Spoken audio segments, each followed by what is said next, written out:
grief and losing someone you love can be a wild ride that is ugly and beautiful and non-linear and seeming to operate out of different laws of the heart and of the other world, maybe you would say the divine, here at Mount Humphreys in Flagstaff, Arizona.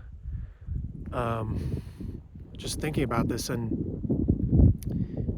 the pain in your heart is always a roadmap, and you may feel debilitated at times when you lose someone you love. You feel like you're totally lost without them. You feel like that person made life worth living. It gave it color, it gave it excitement and love. Maybe the person was like a sanctuary for your soul. You think, how am I ever going to find that again? But when you're in the grief, no matter how long, months, years, it can feel often like you are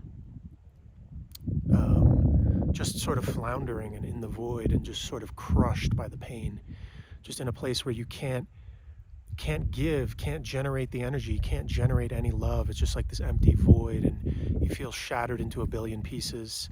And from that place, I think when you take time to yourself every day and really be your own best friend, take time in nature, take time alone, meditating, working out, whatever the endeavors you're doing, you start to realize that the heart has its own voice, the heart has its own intelligence, and it's guiding you every day. And friends and family can be a good guide, and of course you need them too, maybe a therapist even. If you're a very verbal processor, you need to sort of file things away in their cabinet, in each of their cabinets and folders, just to make sense of it, But grief is often one step forward, two steps back, and oftentimes you're just trying to make sense of it. You're just trying to steady your heart in the storm, and sometimes you just feel so paralyzed, so much like, what's even the point of life? I can't handle this.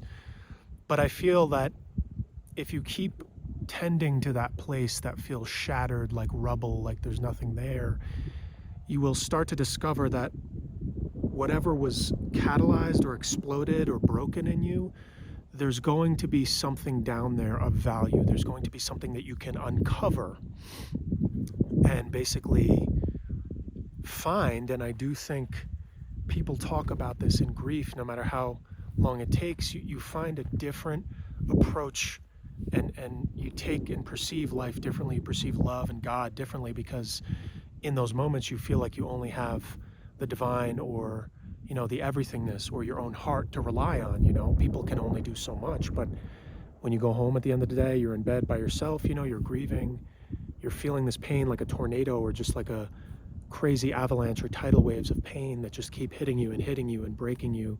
And you can find, at the deepest levels, sort of like this quiet knowing or this contact with the raw heart of existence. Maybe you have been privileged to feel that. You could maybe call it divine grace, but it's as if you had to be broken open to understand how much love there is in the universe, how much love there is in your heart. I would never say, it's not that it's a good thing that it happened, but it happened, and now you're in this, and you've lost the person, and you're grieving, and maybe they really just completed your whole world and lit up your world, and you love them more than anything in the world. So to have to build yourself back up from that it takes courage, and it's like you have to be willing to operate in this non-linear way. And I think being in that heart container and learning to be your own best friend every day, learning to be kind and gracious to yourself and breathe through it as the tears keep coming, the grief and the pain keeps coming, the anger, the memories keep popping up. Your heart consciousness, that pulse inside your heart, that may feel as if it went dead for a long time, it's always guiding you. It's always there. It never goes dead, as long as you're breathing. But being your own best friend and having that space to expand your heart, and just like being out in the forest here, being out on Mount Humphreys right now in Flagstaff, it's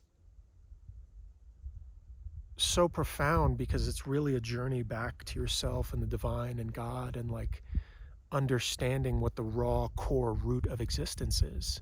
which is just more love. And if you think of that person, you think, how am I ever going to find a person like that again? How am I ever going to find that love? This person was so special, etc. If you think of that person unlocking the divinity or the power in you, maybe you were inspired, to start working out, start running, climb a mountain, run a marathon, because you just have all this pent up energy. Typically when you're grieving, there's so much excess energy you're processing, and that you have to cleanse and shake off your emotional body every day because you're doing so much hard work. And maybe you were inspired to take more risks, move to a new city, get a new job, things like this, because you realize that once you've experienced that worst pain of losing the person you love most, it's like, what else could be that bad? I've already been through hell many times over, so what else could really be that bad? And it develops this catalyst, or this explosion into the rubble develops into this, oh, now I have to piece myself back together. I have to piece my heart and my consciousness, my world back together. And sometimes you think, man, my heart's never going to heal. This is hopeless. This is taking forever. It's just so much pain. I just love the person so deeply. I'll never be able to do it without them. But somehow, some way, that guidance, that silent grace or support or cavalry that's like lifting you up in quiet moments. And there may not be that many of them in the early stages, but as you keep going, you keep powering through, you keep being there for your heart, being there for yourself, letting your heart expand, letting it process, letting it do what it needs to do. That's why the alone time in the forest is so necessary. Just sitting with the pain and letting it be, letting it come through you, because it can feel like a tidal wave hitting over and over again, because especially in the beginning, it's surreal. You don't believe, like your mind can't wrap your head around that the person's gone. So you kind of not quite registering it yet, but then it hits again, or when you wake up in the morning and you think you're going to see the person, and then you have to like re-register it. And it takes so much courage to hold yourself through those avalanches and tidal waves within you, where your heart is just shattered and you're just like so broken, like you can't go on. It's like you have nothing, and you're going to get through it, and you're going to develop yourself and rebuild with this expanded heart consciousness, this expanded ability to see the divine in everything, to see the love in everything, and let your heart pulse out like a new expanded surface area where you're sensing and feeling and seeing the beauty, seeing that raw core of love, that spark of the creator in more things after you've been through this hell, you've been through this processing of this pain.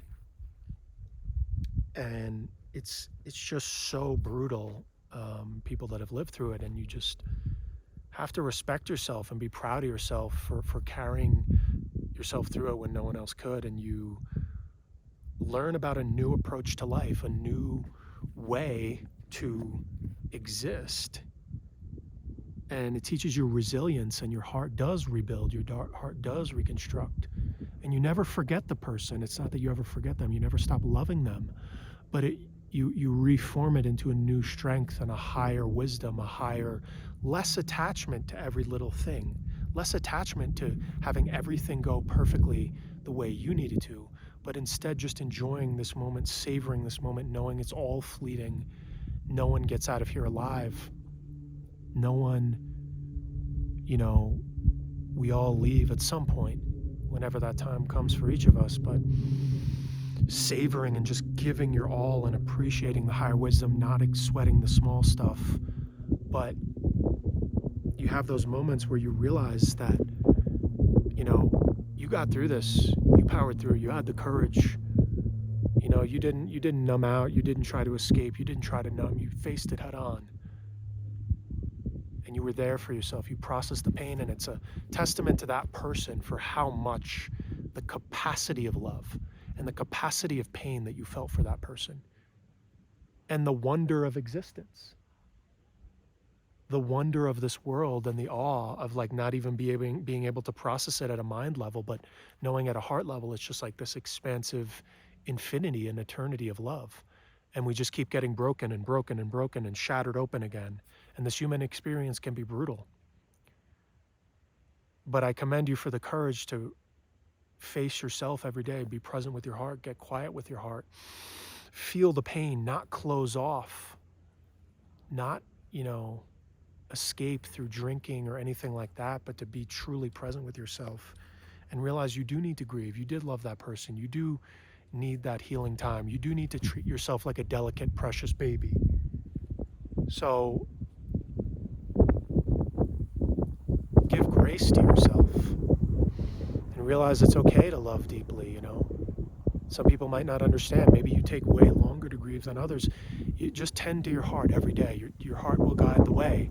Your heart's intelligence, your heart's consciousness. And have the time to process and expand and just let your heart take over in nature. No phone, no computer, none of that. Just being out for a while, meditating for a few hours,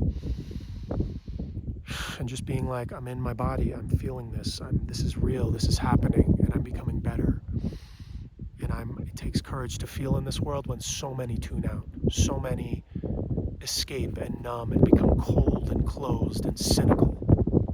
So to have faith and love again, in giving more love to people, that you will receive love again, you will love more people in life,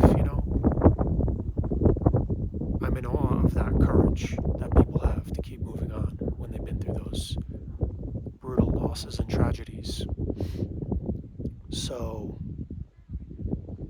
just hang in there and realize that the work will pay off. That hard work of grieving, your heart will start to transform at some point, no matter how long it takes. You might go through long periods where you don't feel anything, you don't feel that hope.